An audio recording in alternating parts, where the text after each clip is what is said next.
Nagsisimula ang serye sa isang lalaki na nagngangalang Jim Lindsay. Plano niyang manghunting sa kagubatan pero nakatagpo siya ng isang bihirang puting deer na pinoprotektahan ng gobyerno. Nagpa siya si Jim na huwag itong barilin at pinakawalan na lang. Si Jim ay nakatira mag-isa sa gitna ng kagubatan. Karaniwan niyang ginagawa ang pagpuputol ng kahoy, pag-aalaga ng mga hayop, at pangingisda. Dahil sobrang lamig, madalas siyang nangangarap na sana ay may babaeng kasama siya. Gumagawa rin siya ng mga sandata na ibinebenta niya sa bayan at sa kanyang trabaho. Habang papunta siya sa bayan, pinahinto siya ng isang babaeng pulis para sa routine check. Nauwi ito sa pagiging malapit nila sa loob ng sasakyan. Ang pangalan ng pulis ay Angela, at siya ang kasintahan ni Jim. Nagpatuloy si Jim sa paglalakbay papuntang bayan at binigyan niya ng kutsilyong gawa niya ang isang mangkakatay ng karne na nagngangalang Mark. Pagkatapos nito, pumunta siya sa tindahan ng mga gamit pang-hunting at sandata kung saan siya nagtatrabaho. Dumating ang dalawang binata, sina Matt at Bill, para bumili ng kutsilyo at rifle na pang-hunting. Iminungkahi ni Jim na bumili na lang si Matt ng air rifle pero gusto ni Matt ng mas maganda at may scope. Kailangan munang magsumite si Jim ng online report para makuha ni Matt ang baril, at aabutin ito ng isang araw. Kaya pansamantala, kutsilyo lang muna ang pwedeng dalhin ni Matt, at makukuha niya ang baril kinabukasan kapag lumabas na ang permit. Naging interesado si Jim sa nakaraan ni Matt dahil sa mayabang nitong kilos. Pumunta siya sa istasyon ng pulis para alamin pa ang tungkol dito, at nalaman niyang hindi pala mabuting tao si Matt. Malakas itong uminom, nagsusugal, at nasangkot sa isang aksidente sa barko kung saan 5 tao ang namatay. Pero hindi siya naparusahan dahil itinuring itong karaniwang aksidente. Samantala, narinig ni Angela ang tungkol sa mga nawawalang kababaihan sa lugar, at wala pa ring nakikitang bakas kung sino ang may kagagawan. Pagkatapos ng trabaho, nagpunta si Jim at Angela sa isang bar para uminom. Nandoon din si Matt at ang mga barkada niya, lasing na lasing. Gusto ni Matt na ibigay na sa kanya ni Jim ang baril na inorder niya para gamitin kinabukasan pero tumanggi si Jim hanggat wala pa itong tamang lisensya. Habang palabas na sila, tinulungan ni Angela ang isang dalagang kapos sa pera. Ngunit pagkalipas ng ilang sandali, may isang tao ang nagsimulang sumunod kay Jim mula sa malayo. Patuloy siyang sinusundan ng taong ito kahit nasa kagubatan siya, at may mga sariwang bakas ng paa sa paligid. Kahit pakiramdam ni Jim ay may sumusunod sa kanya, pinilit niyang manatiling kalmado at ipagpatuloy ang kanyang ginagawa. Pagsapit ng tanghali, napansin ni Jim ang ilang kabataan na nagpoprotesta sa harap ng opisina ng isang mayamang negosyante ng langis na nagngangalang Olsen. Galit sila dahil sinisira raw nito ang kalikasan. Isa sa mga nagpoprotesta ay si Audrey, ang anak ni Angela. Sinubukang maging palakaibigan ni Olsen at binigyan sila ng maiinit na inumin, pero sinadya ni Audrey na ibuhos ang kanyang natanggap na kape. Muli, nakita ni Jim ang taong matagal nang sumusunod sa kanya mula sa malayo. Sinubukan niya itong habulin, pero nakatakas ito. Dahil malinis na ang record ni Matt, hiniling ng may-ari ng tindahan kay Jim na ihatid ang baril sa bahay ni Matt. Ngunit may party si Matt, kaya kinailangan munang maghintay ni Jim. Nasa loob ng silid si Matt kasama ang isang babae, habang si Bill, na high sa droga, ay nagsimulang magsalita. Ibinunyag ni Bill na kasalanan ni Matt ang aksidente sa barko, ngunit nagsinungaling siya sa korte kapalit ng pera. Napilitan pa ang ama ni Matt na ibenta ang 2 truck para lang mapunduhan ang depensa nito sa kaso. Nang maglaon, ibinigay ni Jim kay Matt ang baril, at masaya si Matt habang hawak ito. Pag-uwi ni Jim, may nadatnan siyang tao sa loob ng kanyang bahay. Kinuha niya ang palakol at naghanda sakaling kailangan niyang lumaban. Ngunit lumabas na ito ay isang batang lalaki na nagngangalang Harrison, na naghahanap sa kanyang ama, si Dexter Morgan. Naalala ni Jim ang babala ng kanyang asawa noon, huwag masyadong lumapit sa mga tao, dahil lagi silang nauuwi sa kamatayan, gaya niya. Sinabihan ni Jim ang bata na umalis at binigyan ito ng pera. Pinanood niya ang anak niyang lumayo, habang sinusunog niya ang mga alaala ng nakaraan. Kinabukasan, muli siyang nangaso sa kagubatan, at nakita niyang muli ang puting deer. Sa pagkakataong ito, hinawakan niya ang deer. Ngunit biglang dumating si Matt at binaril ang hayop gamit ang bagong baril.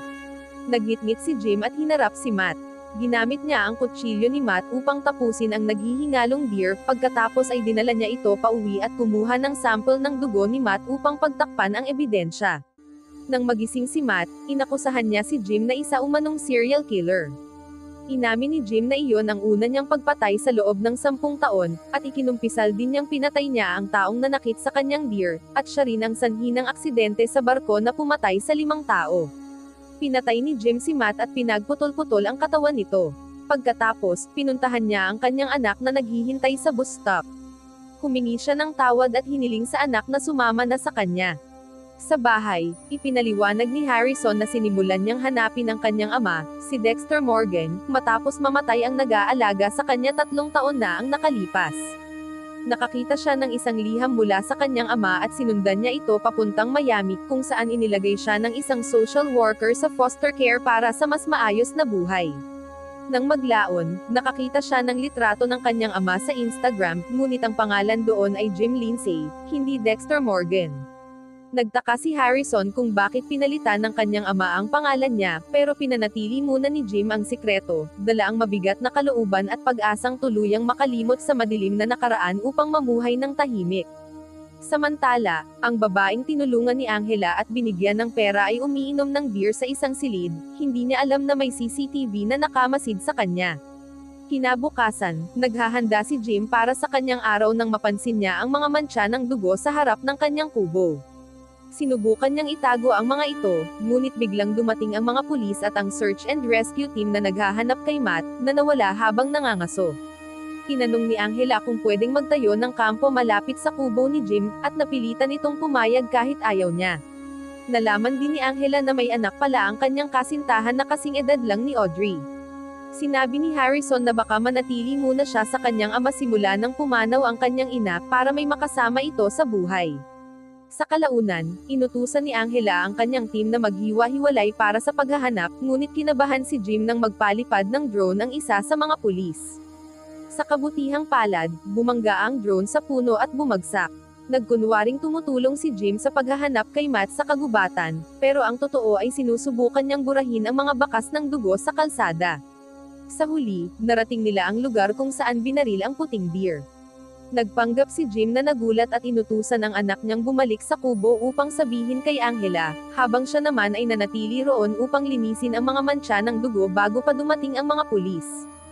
Samantala, nakipagkita si Angela kay Olsen upang humingi ng pahintulot na gamitin ang kanyang helikopter para sa paghahanap. Pumayag si Olsen, ngunit binanggit niya ang protesta na pinangunahan ni Audrey noong nakaraang araw. Sinabi niyang ang kanyang negosyo sa langis ay nakatulong sa bayan sa pamamagitan ng mga ospital at paaralan. Balik tayo kay Jim, na abala sa pagtatago ng anumang ebidensya. Habang iniisip niya ang kanyang yumaong asawa, napansin niyang tumama ang ulo ni Matt sa isang bato. Nilinis niya ang bato at itinapon ito. Pagkatapos, inilagay niya ang mga guwantes ni Matt sa gilid ng daan upang magmukhang tumakas ito matapos barilin ang puting deer kahit labag iyon sa batas. Pagbalik ni Jim sa pinangyarihan, ginulo na ito ng mga voluntaryo dahil sa mga paa nila. Inakala nilang tumakas si Matt matapos patayin ng deer, eksakto tulad ng gusto ni Jim na isipin nila. Pero ayaw ni Angela na magbigay ng konklusyon hanggat walang matibay na ebidensya. Medyo nainis ang mga voluntaryo dahil tila mas pinagtutuunan ng pansin ng mga pulis ang paghahanap kay Matt kaysa sa nawawalang hiker na si Iris. Ngunit maya-maya, may isang voluntaryong nakakita ng guwantes na inakalang pag-aari ni Matt. Sinuri ito ng mga pulis, at napatunayang ang dugo rito ay tumutugma sa patay na deer na natagpuan malapit doon. Sa isang pag-uusap ni Jim at Harrison, nalaman nating dating pulis si Jim. Nalaman din ni Harrison na maswerte ang kanyang ama dahil ang kasintahan nito ay ang hepe ng pulisya. Ipinakilala naman ni Audrey si Harrison sa mga kaibigan niyang sina Zach at Scott. Samantala, ang babaeng nalasing kanina ay mahimbing nang natutulog, hindi niya alam na nakunan pa rin siya ng CCTV. Sa kabilang banda, natagpuan ni Mark, ang butcher ng bayan, ang isang 7mm na bala sa katawan ng USA, eksaktong katulad ng uri ng bala na binili ni Matt sa tindahan ni Jim. Plano sana ni Audrey, Harrison, at ng kanilang mga kaibigan na tumulong sa mga pulis sa paghahanap kay Matt, pero nauwi sila sa isang kubo at nagpa siyang mag-party na lang. Samantala, sinubukan ni Angela na mas makilala pa si Jim, dahil hindi ito naging tapat sa kanya tungkol kay Harrison. Naisip niya na bawat tao ay may sariling lihim tulad din niya, na hindi pa sinasabi ang totoo tungkol kay Audrey, ang kanyang adopted na anak mula pa pagkasanggol nito. Habang kumukuha ng panggatong si Harrison, naging mausisa ang mga kaibigan niya at sinilip ang laman ng kanyang bag. Doon nila nadiskubre, na kahit anak siya ng isang serial killer, may likas na talento si Harrison sa pagguhit. Kinagabihan, nagpa siya si Angela na itigil muna ang paghahanap sa kagubatan, iniisip na baka umalis na si Matt sa bayan matapos barilin ang protektadong puting deer. Ngunit nagalit siya nang makita si Audrey na galing pa rin sa kagubatan. Nakita rin ni Harrison ang isang liham sa kwarto ng kanyang tagapag-alaga na nagsasabing, makipag-ugnayan sa akin kung magpapakita si Harrison ng madilim na ugali. Ipinaliwanag ni Jim na hindi ito para kay Harrison kundi para sa kanyang sarili. Iniwan niya si Harrison dahil natatakot siyang ang kadiliman sa loob niya ay makapinsala sa anak niya, parang isang demonyo. Nangako siya na balang araw, sasabihin niya ang lahat sa anak niya. Habang naghahanda ng umalis ang mga pulis, hiniling ni Kurt, ang ama ni Matt, kay Angela na huwag munang umuwi dahil naniniwala pa rin siya na nasa kagubatan ang anak niya. Sinabi na ni Angela na inakala nilang tumakas na si Matt matapos barilin ang deer. Ngunit dahil may impluwensya si Kurt sa bayan, napilitan si Angela na pumayag kahit na ang katawan ni Matt ay naroon lamang malapit. Kinabukasan, dinala ni Jim si Harrison para magpalipad ng drone kasama si Logan at pagkatapos ay ipinag-enroll siya sa paaralan. Naguluhan ng principal sa kung anong klase ilalagay si Harrison dahil pabago-bago ang kanyang mga grado sa nakaraang mga taon. Pagkatapos ihatid ang anak sa paaralan, nakipagkita si Jim kay Angela. Nagulat siya nang marinig ang tungkol sa mga kamera sa kagubatan, ngunit nakaramdam siya ng ginhawa nang malaman niyang ginagamit lang ito para sukatin ang temperatura ng katawan. Ipinakita ng footage na ginamit ni Matt ang isang modernong armas na Outfitter MC6, kapareho ng binili niya kay Matt. Ngunit ang problema, bago pa dumating si Matt sa pinangyarihan, may ibang tao na naroon, at iyon ay si Jim mismo. Dahil dito, kinakabahan si Jim. Di nagtagal, dumating si Investigator Damian Church upang tumulong sa mga pulis na alamin kung ano ang nangyari. Kinuha niya ang mga mantsa ng dugo upang matukoy kung mula ito sa hayop o tao. Pagkatapos ng pagsusuri, nalaman nilang dugo ng tao ito. Ipinaliwanag ni Church na parang nagkaroon ng labanan sa pagitan ng biktima at ng salarin na nagmula sa magkaibang direksyon. Nang makita rin niya ang isang nawawalang bato, inisip ni Church na maaaring ginamit ito, at may nagtatangkang takpan ang ebidensya. Lihim na hinangaan ni Jim si Church dahil sa talino nito sa pag-imbestiga. Upang malaman kung dugo ni Matt nga ito, kumuha si Church ng DNA sample kay Kurt para ikumpara. Kinagabihan, sinabi ni Angela kay Jim na magdadala sila ng mga tracking dogs kinabukasan upang tumulong sa paghahanap. Nabalisa si Jim dahil alam niyang itinatago niya ang katawan ni Matt sa ilalim ng fireplace, at patuloy niyang nakikita ang imahe ng kanyang asawa, na para bang gusto nitong mahuli siya. Samantala, nakatanggap si Kurt ng balita mula kay Angela na tumutugma ang dugo kay Matt, ngunit hindi pa sila makasisiguro hanggat hindi nila natatagpuan ang katawan ni Matt. Nagbiro pa si Kurt na baka nagkasala ang deer kaya pinatay ni Matt at gumawa ito ng paraan upang itama ang nangyari. Balik kay Jim, pinaghihiwalay niya ang katawan ni Matt at pinaghahalo-halo ang mga damit nito sa kagubatan upang lituhin ang mga tracking dogs na dumating na. Samantala, isang nakamaskarang lalaki ang nagpalaya sa babaeng bihag, ngunit sa halip na ihatid siya pauwi, ginawa niyang biktima ang babae. Kinabukasan, dumating ang maraming tracking dogs para hanapin si Matt. Sumali si Molly, isang babae, bilang voluntaryo upang tumulong sa paghahanap. Nakilala rin ni Angela ang isang ina na may anak na lalaki na si Joni, at kaibigan ni Matt. Samantala, kinwestiyon ni Logan si Jim tungkol sa kanyang kubo, na malapit sa lugar kung saan nawala si Matt. Mas seryosong tinutukan ng mga pulis ang kaso. Napansin ni Jim ang isang lugar sa mapa kung saan niya maitatapon ang katawan ni Matt, isang lumang minahan ng bakal mga 3 milya mula sa kanyang kubo. Sa paaralan, nagkaroon ng alitan si Harrison sa kanyang mga kaibigan nang ipagtanggol niya ang isa pang kaibigan na binubuli. Dinala siya ni Audrey pauwi at huminto muna sa tindahan ni Mark. Binanggit ni Mark na ang puting deer na ibinigay ni Angela sa kanya ay nasa loob pa rin ng kanyang fridge. Nagulat si Audrey at nagpa siya na bigyan ng deer ng maayos na libing, ngunit nasira ang kanyang kotse habang pauwi. Sinubukan ni Olsen na maging sarkastiko, nagpaalala sa kanya na nagprotesta siya laban sa kanyang minahan ng langis kahit na ang kotse niya ay nakakasira rin sa kapaligiran. Samantala, si Jim, nakakarating lamang sa lumang minahan, ay nagulat nang makita ang isang oso roon. Kinagabihan, naghapunan sila at narinig ang kwento tungkol kay Molly, isang podcaster na nagbabahagi tungkol sa mga kilalang kaso ng pagpatay. Iminungkahi ni Audrey na parangalan ang puting deer gamit ang isang bonfire. Nang makita ni Jim ang bonfire, nakaisip siya ng plano kung ano ang gagawin sa katawan ni Matt. Pagbalik nila mula sa bonfire, sinunog ni Jim ang katawan ni Matt hanggang sa maging abo. Dahil dito, para bang baliw na si Kurt, ang ama ni Matt. Sinabi niyang nakipag-usap siya kay Matt. Hindi maintindihan ni Jim kung bakit ganito ang kilos ni Kurt dahil alam din ni Kurt ang katotohanan, na patay na ang kanyang anak. Patuloy na naiisip ni Jim ang imahe ng kanyang yumaong asawa. Sinubukan niyang hulaan kung ano ang iniisip ni Kurt. Baka iniisip ni Kurt na si Johnny ang pumatay sa deer at tinatakpan ito ni Angela, o baka plano ni Kurt na saktan si Johnny upang malaman kung sino ang tunay na pumatay. Pumunta si Kurt sa istasyon ng pulisya upang iulat na buhay pa ang kanyang anak, ngunit hindi niya ibinunyag ang lahat kay Angela. Samantala, bumalik si Molly, ang podcaster, sa istasyon ng pulisya upang magtanong tungkol sa investigasyon sa kaso ni Matt. Tahimik si Angela at pinayuhan si Molly na umalis. Sinabihan din niya si Logan na tingnan ang mga credit card ni Matt sa mga hotel sa New York upang alamin kung nasaan siya. Mula sa malayo, pinagmamasdan ni Jim si Kurt at nagtataka kung bakit tila gusto nitong pigilan ang investigasyon at itago ang isang bagay.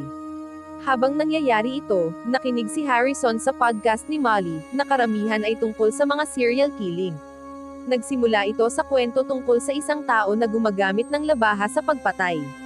Tunay na nakatuon si Harrison habang nakikinig sa kwento. Biglang nakatanggap si Jim ng alerto tungkol sa pamamaril at pag-atake sa paaralan ng kanyang anak.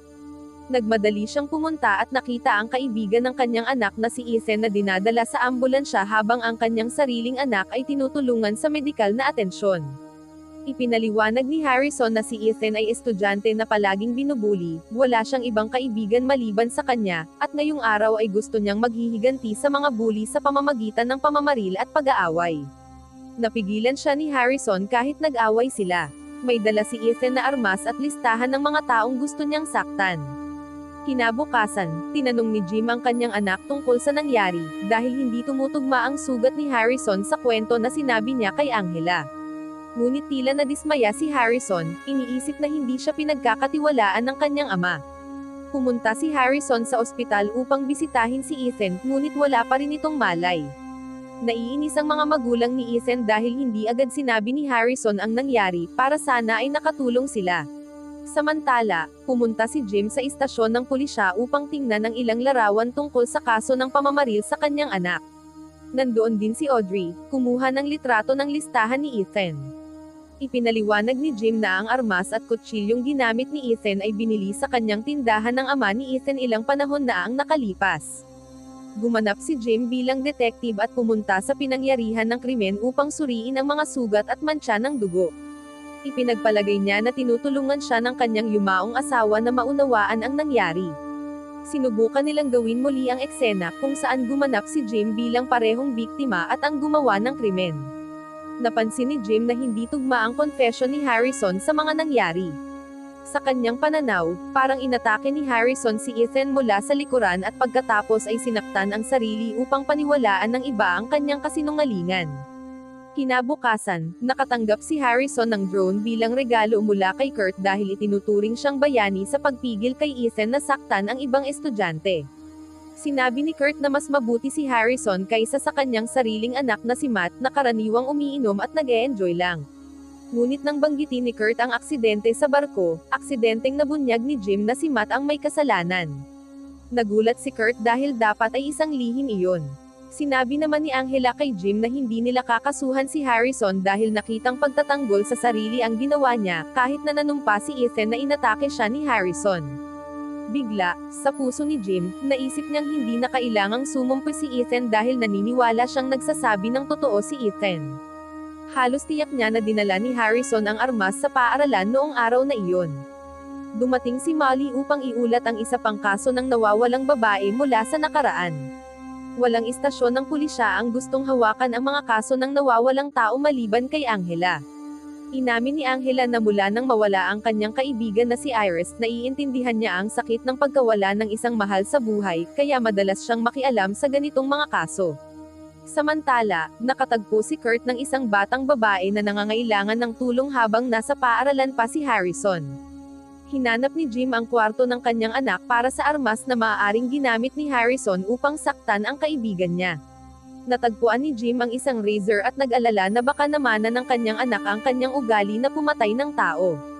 Samantala, dinala ni Kurt ang babaeng nangangailangan ng tulong sa isa sa kanyang pribadong silid pero ang silid ay halos kahawig ng lugar kung saan tina-target ng isang nakamaskarang lalaki ang nakaraang babae. Sinabi ni Logan kay Angela na nagamit ang credit card ni Matt sa isang marangyang hotel sa New York mga 5 araw na ang nakalipas. Plano ni Angela na pumunta roon kasama si Molly, na kailangan ang impormasyon. Pagbalik ni Harrison sa bahay, nakita niya ang kanyang ama na may hawak na pang-ahit. Inamin ni Harrison na itinago niya ito para sa kaligtasan pero gusto ng kanyang ama na malaman ang totoong kwento. Nakadama si Harrison ng pagkadismaya at natawa, iniisip na hindi siya pinaniwalaan ng kanyang ama. Biglang dumating sina Zach at Scott at inimbitahan siya sa isang party. Lumalabas na ang party ay para sa mga tao sa listahan ni Ethan, at nakita si Harrison bilang bayani sa pagliligtas sa kanila kasama ang kanyang anak. Sa party, ayaw ng kasama ni Jim na mag-isa, kaya pumunta siya sa bar para uminom. Di nagtagal, dumating si Kurt, pinatindi ang tugtugin, at inanyayahan ang isang waitress na sumayaw, kumikilos na parang wala namang nangyari sa kanyang anak. Samantala, pinilit si Harrison na uminom ng droga sa party at labis siyang natamaan. Inilabas niya ang kanyang sama ng loob sa kanyang ama, at sinabi pa niya kay Audrey na ang totoong pangalan ng kanyang ama ay hindi Jim Lindsay, ngunit pagkatapos ay nawalan siya ng malay. Tinawagan ni Audrey ang 911, at sa kabutihang palad, dumating si Logan at iniligtas siya. Sinabi ng doktor na swerte si Harrison na nakaligtas pagkatapos uminom ng sobrang droga. Ipinaliwanag ni Logan na nakuha niya ang droga mula sa nakababatang kapatid ni Scott, si Miles. Samantala, pumunta sina Angela at Molly sa isang hotel upang tingnan kung doon nagstay si Matt. Sinabi ng receptionist na may isang taong nagngangalang Matt ang nag-check out kagabi. Napansin ni Angela ang mga surveillance camera sa silid at hiniling sa receptionist ang kopya ng CCTV footage. Samantala, pumunta si Jim sa isang veterinaryo, nagpapanggap na may sakit ang kanyang mga alagang hayop para kumuha ng ilang droga.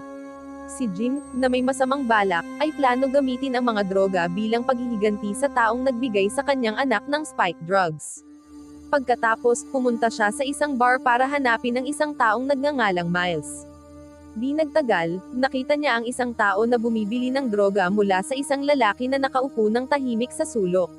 Nagpakita ng interes si Jim na bumili ng maraming droga, at agad siyang dinala ni Miles sa labas. Tinurukan ni Jim ang leeg ni Miles, ngunit nang makita niya ang paparating na patrol car, nagkunwaring nababahala siya dahil sa kanyang anak.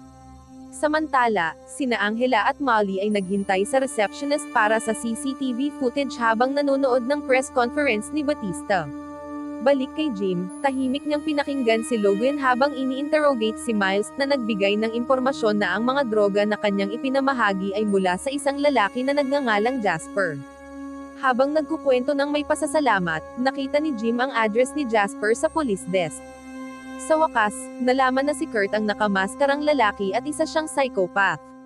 Balik kay Jim, nagpark siya malapit sa bahay ni Jasper, pumunta sa banyo para maghanda ng isang bagay, at pagkatapos ay inatake ito. Samantala, inutusan ni Kurt ang kanyang bihag na umalis, ngunit tumanggi ang babae. Sa katunayan, matapang na nakipaglaban ang babae kay Kurt sa pangalawang pagkakataon, na napilitang barilin ni Kurt sa malapitan. Habang tinatalakay ni Angela ang mga kaso ng nawawalang babae kay Batista, pinayuhan siya nito na pagkatiwalaan ang kanyang instincts dahil maaaring ang salarin ay isang taong malapit sa kanila. Binanggit din niya na masalimuot ang paglutas ng mga kasong pagpatay. Sa huli, isang batang detective na nagngangalang Dexter Morgan ang umasa sa kanyang instincts. Sa kasamaang palad, naiulat na namatay siya kasama ang kanyang kapatid, na nag-iwan ng isang anak na nagngangalang Harrison. Samantala, si Jim, na may nakakakilabot na kilos, ay naghahanda ng atakihin si Jasper, ngunit si Logan ay nasa labas na at nagpaplano na dakpin siya. Lumabas na inedit ni Jim ang eksena upang magmukhang overdose ang pangyayari. Si Harrison, na naglalakad, ay nakatagpo si Kurt na inimbitahan siyang kumain. Pinayuhan ni Kurt si Harrison na huwag tumakas sa kanyang mga problema at inalok pa siya ng trabaho, naniniwala sa potensyal ni Harrison na magtagumpay. Balik kay Angela, nagulat siya nang malaman na ang taong nagngangalang Matt na nagstay sa hotel ay hindi ang hinahanap nila. Nagpasya si Angela na bumalik sa bahay. Ibinahagi ni Audrey ang revelasyon ni Harrison na ang totoong pangalan ng kanyang ama ay hindi pala Jim Lindsay. Naudyok si Angela na alamin ang pangalang Morgan, at lumabas ang pangalang Dexter Morgan.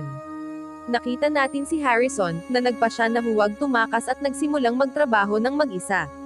Ngunit nang makita ng kanyang ama ang isang flyer ng trabaho sa kanyang bag, nagulat siya, lalo na dahil ito ay inalok ng ama ng isang taong napatay niya.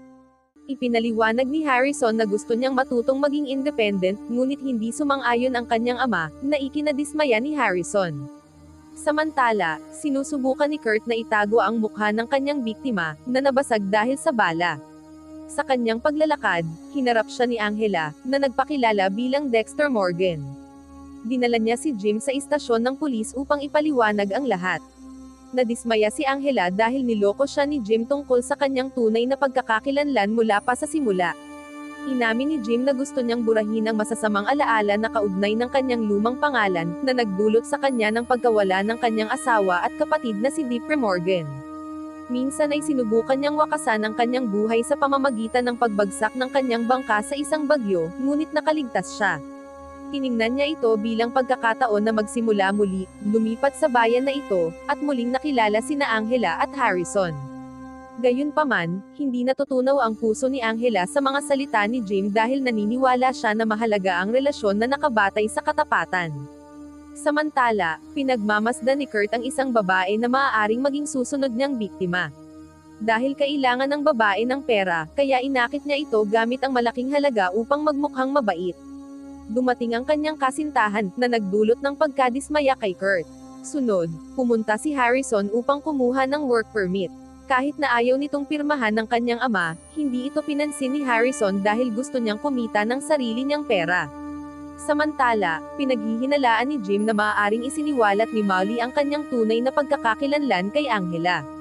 Sinubukan niyang pakinggan ang isa sa kanyang mga podcast tungkol sa isang serial killer na tinatawag na Bay Harbor Butcher, na pumapatay ng mga kriminal, na kahawig ng ginagawa ni Jim ngayon. Sa istasyon ng pulis, hiniling ni Angela kay Logan na imbestigahan si Kurt, na nagsinungaling tungkol sa kanyang anak. Tila okay lang sa kanya na gamitin ng iba ang credit card ng kanyang anak para manatili sa isang marangyang hotel, at biglang gusto ni Kurt na itigil ang paghahanap ng papasok na ang pulis sa isang lihim na kuweba, na nagdulot kay Angela ng hinala na baka doon niya itinatago ang katawan ng kanyang anak.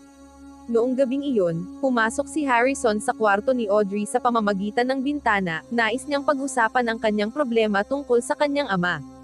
Sa halip, nauwi sila sa pagiging malapit sa isa't isa.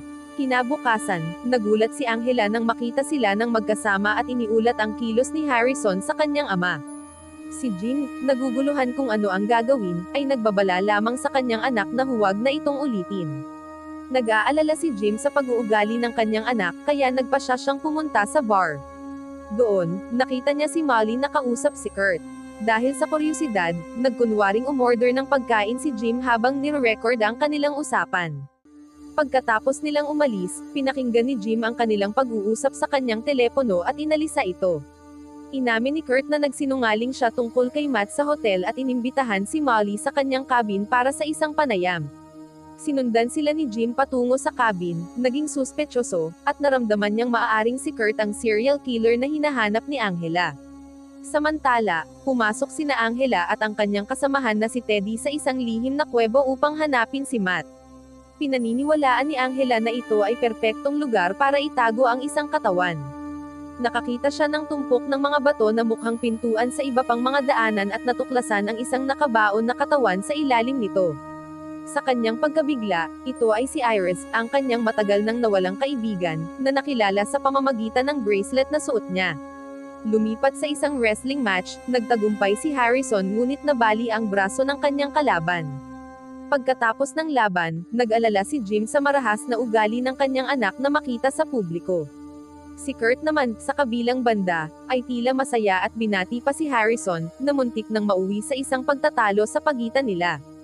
Hindi nagtagal, tumawag si Angela at humingi ng tulong kay Dexter Morgan para lutasin ang pagkamatay ng kanyang kaibigan.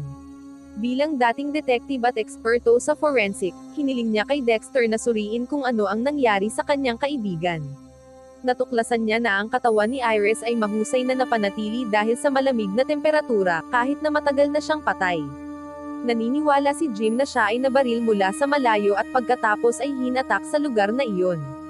Mayroon ding butas sa kanyang paa, na nagmumungkahi na maaaring siya ay inilibing ng buhay.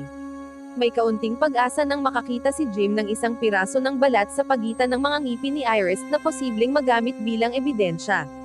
Gayunpaman, pinaghihinalaan na ni Angela na si Kurt ang may sala, lalo na't pinigilan niya ang pulis na maghanap sa kuwebo para sa kanyang anak.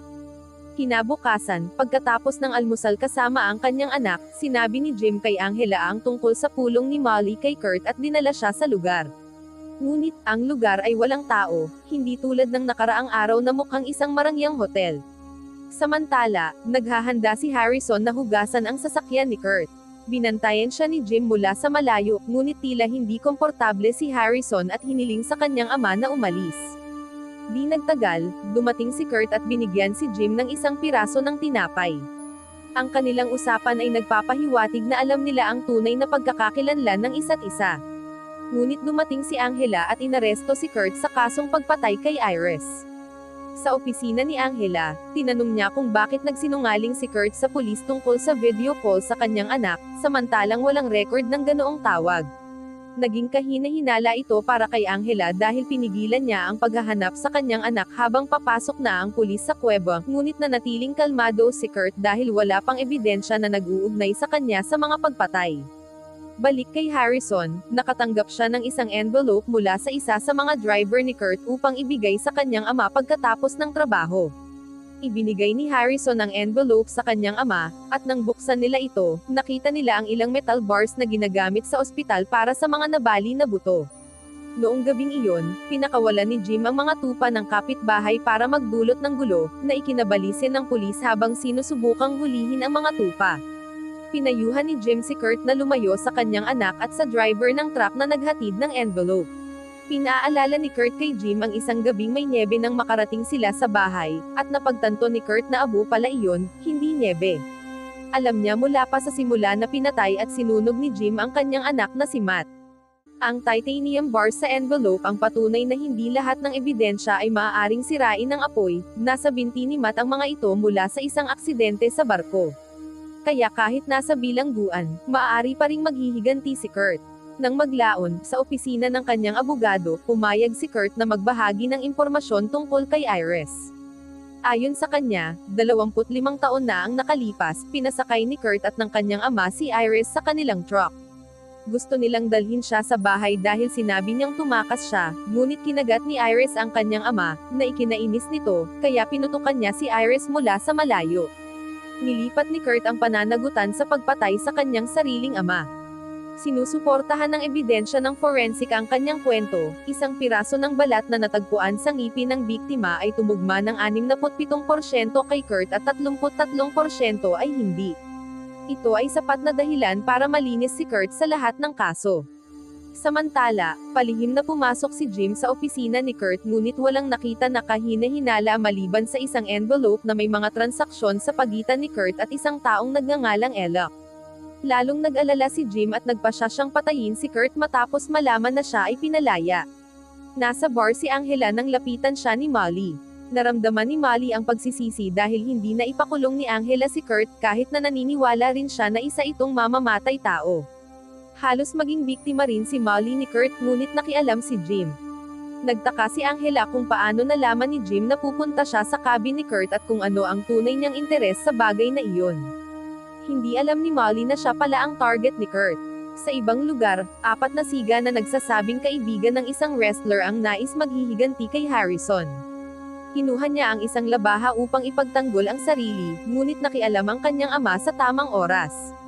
Inamin ni Harrison na nahihirapan siyang kontrolin ang karahasan dahil sa nangyari sa kanyang ina. Plano ni Jim na sabihin ang lahat kay Harrison ngunit bigla siyang inatake mula sa likuran. Nagkaroon siya ng panaginip tungkol sa kanyang anak na mamanahin ang kanyang marahas na ugali. Pagkagising niya, nadinig niya si Ellak na nakikipag-usap kay Kurt tungkol sa isang plano na patayin siya at ang kanyang anak. Nakipaglaban si Jim kay Ellak hanggang sa bumangga ang kanilang kotse sa isang poste ng kuryente. Nakatakas siya kahit natamaan sa binti. Samantala, nagkunwaring mabait si Kurt kay Harrison habang nagpaplano ng sorpreso. Ipinaalam ni Logan kay Angela ang pag-atake ni Jim kay Miles, habang papunta siya sa New York upang hanapin si Matt. Nakita niya si Miles sa isang bar, at inamin nito na gusto sanang bigyan siya ni Jim ng droga ngunit nauwi sa pag-inject. Kinuha ni Angela ang litrato ng injection mark bilang posibleng ebidensya. Hinahabol si Jim ni Ellak dahil gusto ni Kurt na mahuli si Jim ng buhay. Nasa tabi ng ilog si Jim at sinubukang mag-backtrack upang itago ang kanyang bakas. Samantala, dinala ni Kurt si Harrison sa kanyang bahay para maglaro ng baseball. Pagkatapos ng isang mahusay na hit, tinutok ni Kurt ang susunod na pitch sa tadyang ni Harrison, na nagdulot ng matinding sakit. Pagkatapos, inimbitahan ni Kurt si Harrison sa kanyang cabin para sa ilang pag-uusap. Balik kay Jim, nag-iwan siya ng bakas ng dugo sa kalsada, umaasang susundan siya ni Ellak patungo sa isang cabin kung saan may inihandang sorpresa si Jim. Samantala, ipinagpatuloy ni Logan ang kwento tungkol kina Miles at Jasper. Ngunit natagpuan si Jasper na patay dahil na-overdose ito sa kanyang bahay, bago o ilang oras matapos ang raid. Pinakawalan ni Logan sina Miles at Jim. Sa madaling salita, nahulog si Ellak sa patibong ni Jim nang pumasok siya sa cabin. Nang tumingin si Ellak sa salamin, biglang lumitaw si Jim at inatake siya. Inamin ni Ellak na dinala ni Kurt si Harrison sa kanyang cabin at sumusunod lamang siya sa utos ng kanyang amo. Pinatay ni Jim si Ellak at nagmadaling pumunta sa cabin. Samantala, pumunta si Angela sa autopsy facility upang alamin kung totoong overdose ang sanhi ng pagkamatay ni Jasper o may ibang dahilan. Pagkatapos ng pagsusuri, napansin niya ang mga marka na akala niya kagat ng lamok ngunit lumabas na ito ay marka ng karayom kahawig ng sakay Miles.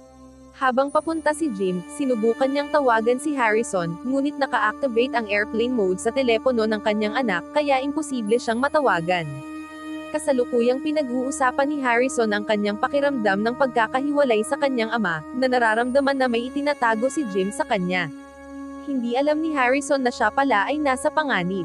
Umalis si Kurt ngunit bumalik na nakaayos sa kanyang psychopathic na kasuotan at may suot na maskara. Inutusan ni Kurt ang kanyang biktima na tumakbo parang hinahabol niya ang isang hayop.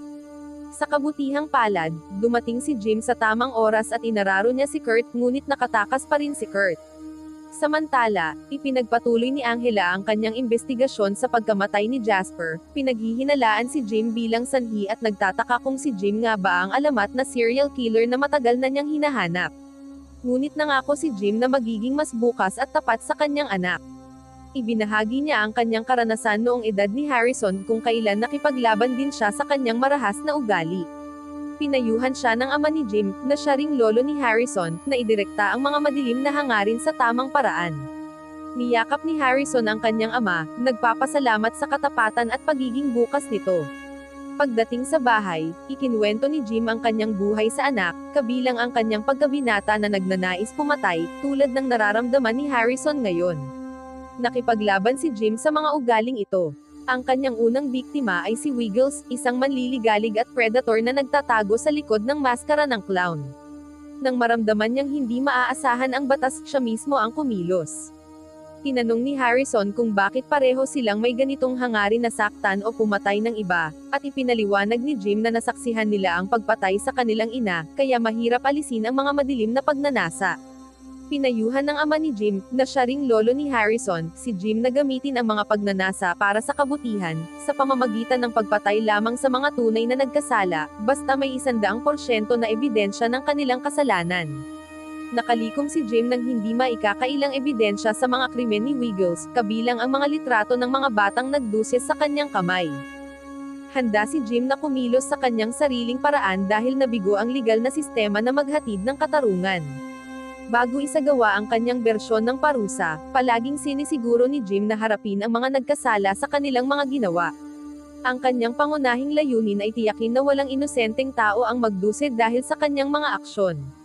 Samantala, nakagawa si Angela ng isang mahalagang tuklas tungkol sa isang serye ng mga biktima ng pagpatay na may parehong pattern, mga marka ng karayom sa kanilang leeg. Lahat ng palatandaan ay nagmumungkahi na si Jim ang posibleng salarin. Kinabukasan, binigyan ni Jim ang kanyang anak ng regalo sa Pasko, isang hunting weapon, at inakda niyang turuan si Harrison kung paano ito gamitin ng ligtas. Bilang kapalit, binigyan ni Harrison ang kanyang ama ng isang painting na siya mismo ang gumawa, isang portrait ng kanyang ina. Pagkatapos, pumunta sila sa bahay ni Angela na nakasuot ng masaya at nagsuot ng damit pang Pasko upang magpalitan ng regalo. Mukhang masaya silang nag-e-enjoy sa diwa ng Pasko hanggang sa dumating ang isang hindi inaasahang bisita, si Kurt, na nag-iwan sa kanila ng kalituhan tungkol sa kanyang intensyon. Ngunit nang umalis si Kurt, mabilis ding umalis sina Jim at Harrison, na nag-iwan kay Angela at sa kanyang anak na babae ng pakiramdam ng pagkanerbiyos. Dahil nakaramdam siya ng koneksyon sa kanyang ama at may parehong layunin, iminungkahi ni Harrison na magtulungan silang parusahan si Kurt gaya ng nangyari kay Wiggles, ang clown. Ngunit iginiit ni Jim na maghanap muna ng matibay na ebidensya ng mga krimen ni Kurt bago gumawa ng anumang matinding hakbang, kumbinsido na makakakita sila ng patunay sa paligid ng cabin ni Kurt. Samantala, bumisita si Angela sa isang veterinaryo sa balak na maghatid ng regalo sa Pasko. Ngunit ang kanyang totoong layunin ay alamin kung sino ang bumibili ng animal tranquilizers mula sa veterinaryo nitong nakaraang buwan. Binanggit ng veterinaryo ang tatlong individual, kabilang si Jim, na bumili ng tranquilizers para sa kanilang mga hayop. Kasabay nito, gumamit sina Harrison at Jim ng drone upang maghanap ng mga palatandaan sa paligid ng cabin ni Kurt. Sa panahong iyon, inamin ni Harrison sa kanyang ama na ang kanyang mga aksyon kay Ethan ay planado tulad ng akusasyon ng kanyang ama. Mabilis na nakakita ang kanilang drone ng isang kakaibang bagay, isang maliit na ventilation opening malapit sa cabin ni Kurt na nagudyok sa kanila na planuhin ang kanilang susunod na hakbang sa ilalim ng kadiliman. Sa kabilang dako ng bayan, lihim na inihanda ni Kurt ang isang masamang plano, nilagyan ng gasolina ang ilang bagay at naghanda ng armas, umaasang mahuhuli si Jim palabas ng kanyang cabin. Hindi alam ni Kurt, papunta na pala si Jim sa kanyang cabin at nadiskubre niya ang isang underground chamber na matalinong nakatago sa likod ng mga sanga ng puno. Sinadyang pinapagana ni Jim ang isang camera sensor na nagpadala ng signal kay Kurt na natuklasan niya ang kanyang madilim na lihim. Napagtanto ni Kurt na matagal na niyang hinihintay si Jim na lumabas sa kanyang cabin, na nasa loob na pala ng lihim na silid si Jim. Sa nakatagong silid na ito, nadiskubre nina Jim at Harrison ang isang operating theater kung saan isinagawa ni Kurt ang kanyang mga karumal-dumal na gawain sa nakalipas na 25 taon, na nagbiktima sa maraming kababaihan, kabilang si Molly. Ang pagnanasa ni Harrison para sa paghihiganti, na matagal niyang pinipigil, ay ngayoy lumaya, at nakita niya si Kurt bilang kanyang unang target. Samantala, bumisita si Angela sa motel ni Molly ngunit wala si Molly roon. Sa halip, nadiskubre niya ang isang camera at recorder, mga bagay na karaniwang dala ni Molly. Nang mabunyag ang mga krimen ni Kurt kay Jim, sinubukang tumakas ni Kurt ngunit nauuna sina Jim at Harrison. Tinanong ni Harrison kung ilang beses ginawa ng kanyang ama ang ganitong aksyon laban sa kanyang mga biktima, at inamin ni Jim na daan-daan na beses. Naramdaman ni Harrison ang pagmamalaki, alam niyang naghihiganti ang kanyang ama sa mga masasamang tao. Bago patayin ang kanyang mga biktima, palaging sinisigurado ni Jim na nauunawaan nila ang kahihinatnan ng kanilang mga ginawa. Inamin ni Kurt ang lahat ng kanyang krimen, kabilang ang dahilan niya sa paghahangad na patayin si Harrison, bilang paghihiganti sa pagkamatay ng kanyang anak sa kamay ni Jim. Bilang tugon, inamin ni Jim na karapat-dapat ding mamatay si Matt dahil siya ang sanhi ng pagkamatay ng 5 tao sa barko. Matapos harapin ang kamatayan ni Kurt, sinunog nila ang kanyang mga labi upang mawala ang anumang ebidensya. Ngunit pagbalik nila, namangha silang makita ang kanilang cabin na naging abo. Sinabi ni Audrey na pumayag ang kanyang ina na manatili muna sina Harrison at Jim sa kanilang bahay, ngunit naging hindi komportable ang sitwasyon nang makatanggap si Angela ng liham na nagsisiwalat na si Jim ang responsable sa pagkamatay ni Matt, na suportado ng ebidensya sa anyo ng mga bone support rods. Sa kabila ng pagkawala ng kanilang tahanan, nakahanap si Jim ng aliw sa piling ng mabubuting tao na handang tumulong sa kanya, kabilang ang mga kaibigan ni Harrison na pinamumunuan ni Logan. Nakakatawa, dahil sa kabutihang ito, naramdaman ni Jim na hindi tama para sa kanya at sa kanyang anak ang manatili sa bayan, dahil mas umuunlad sila kapag napapalibutan ng mga kalaban, dahil dito nila nailalabas ang kanilang madilim na pagnanasa para sa katarungan. Dahil dito, nagplano sila na lumipat sa isang mas may hamon na kapaligiran kung saan ang kanilang natatanging kakayahan ay kailangan ng mga nabigo ng legal na sistema. Ngunit nagkaroon ng sagabal ng matuklasan ni Angela ang ebidensya, mga titanium rods na kahawig ng ipinadala ni Kurt sa kanya, sa gitna ng wasak na cabin ni Jim. Sa gabing iyon, naharap si Angela sa isang mahirap na sitwasyon dahil kailangan niyang arestuhin ang kanyang kasintahan na si Jim sa mga kasong pagpatay kay Matt. Kumbinsido siya na ang taong nakita niya sa gubat bago namatay si Matt ay si Jim, pareho sila ng pangangatawan, may parehong dalang baril, at magkatulad ang kilos. Ipinakita rin ni Angela ang isang piraso ng titanium na may katugmang serial number sa natuklasan niya sa nasunog na cabin ni Jim. Ipinapahiwatig nito na ang titanium na natagpuan sa cabin ay orihinal na kay Matt, kaya naniwala si Angela na napatunayan ang teorya ng White Deer ni Church. Ayon sa teorya, si Matt na nagkaroon ng alitan kay Jim matapos mabaril ang isang deer, ay nag-away at sinunog ni Jim ang kanyang katawan. Ngunit mariing itinanggi ni Jim ito, na nagsasabing panlilin lang ito ni Kurt upang ma-frame up siya. Iginiit ni Jim na naghihiganti si Kurt dahil napigilan niya ang plano ni Kurt na saktan si Molly, pati na rin sa mga aksyon ni Angela na nagdulot ng hinala kay Kurt sa pagkamatay ni Iris. Dahil sa labis na emosyon, lumabas si Angela, determinado na makakuha ng mas matibay na ebidensya. Tiniyak ni Jim kay Harrison na magiging maayos ang lahat at aalis din sila sa bayan sa lalong madaling panahon. Sa kabila ng kawalan ng kinalaman ni Harrison sa kaso ni Matt, pansamantalang ipinagbawal ni Angela kay Audrey na makipagkaibigan sa kanya. Samantala, si Logan, na likas na maalalahanin, ay nag-alok ng pagkain kay Jim, na nagdulot ng paggalang ni Harrison sa kanya. Kasabay nito, humingi ng payo si Angela kay Detective Batiste tungkol sa kanyang kasalukuyang kaso. Napansin niya ang kahangahangang pagkakatulad sa isang kaso sa Miami, kung saan ang salarin ay may parehong pattern, tinuturukan ang mga biktima sa leeg, katulad ng kilalang serial killer na tinaguri ang Bay Harbor Butcher. Ibinunyag ni Batiste na ang Bay Harbor Butcher ay isang dating pulis na detective na nagngangalang Dexter Morgan, na di umano'y namatay isang dekada na ang nakalipas. Ngunit nang ibahagi ni Angela ang larawan ni Jim, nagulat si Batiste nang matuklasan niyang buhay pa si Dexter. Kasabay nito, iniulat ni Teddy na wala si Kurt sa kanyang tahanan, na nagdulot ng hinala na iniwan niya ang bayan. Hawak ang kaalaman mula kay Batista, bumalik si Angela sa silid interrogation na may ebidensya na nagpapahiwatig na si Jim ang Bay Harbor Butcher. Ipinakita niya ang mga larawan ng mga biktima ng pagpatay na may parehong pattern ng injection sa leeg, kapareho ng ginawa ni Jim kay Miles, na nagpatotoo noong nakaraang araw.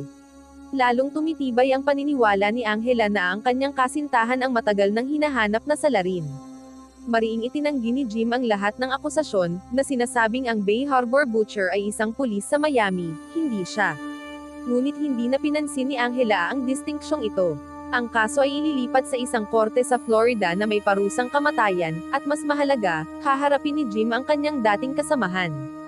Dahil sa kakaunti na lamang ang kanyang opsyon, nagpasya si Jim na ibunyag kay Angela ang mga krimen na ginawa ni Kurt sa nakalipas na 25 taon. Iniutos niya kay Angela na bisitahin ang nakatagong underground na silid malapit sa cabin ni Kurt na nakatago sa likod ng mga sanga. Sinunod ni Angela ang kanyang mga tagubilin, habang iniwan si Logan upang bantayan si Jim. Dahil sa pagkakaipit, napilitan si Jim na gumamit ng karahasan laban kay Logan. Nagkunwaring humingi lang siya ng tubig at wala siyang intensyon na patayin ito, ngunit nang abutin ni Logan ang kanyang baril, napilitan si Jim na ipagtanggol ang sarili, na nauwi sa pagkamatay ni Logan. Pagkaraan, ginamit ni Jim ang telepono ni Logan para tawagan si Harrison at itinuro sa kanya ang lugar kung saan napatay ang puting deer.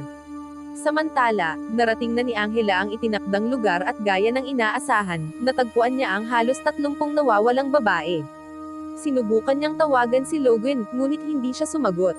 Tinawagan niya si Teddy at pinilit siyang makipag-ugnayan sa FBI, na nag-deploy ng kanilang team sa lungsod upang pumunta sa lokasyon ng cabin ni Kurt.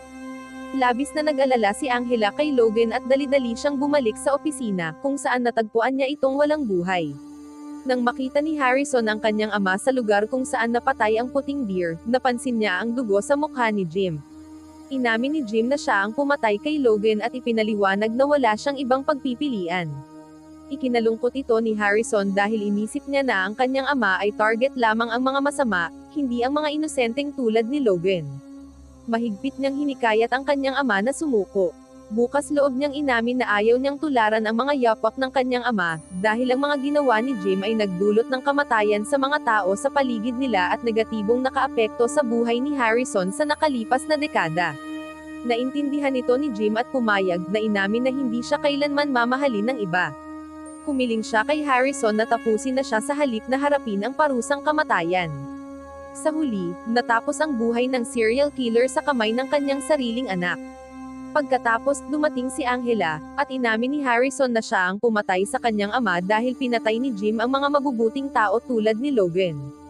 Gayunpaman, sa halip na arestuhin siya, binigyan ni Angela si Harrison ng mga kagamitan upang makaalis ng bayan ng malaya. Wow naman! Doon nagtatapos ang serye mga idolo, salamat sa inyong panonood.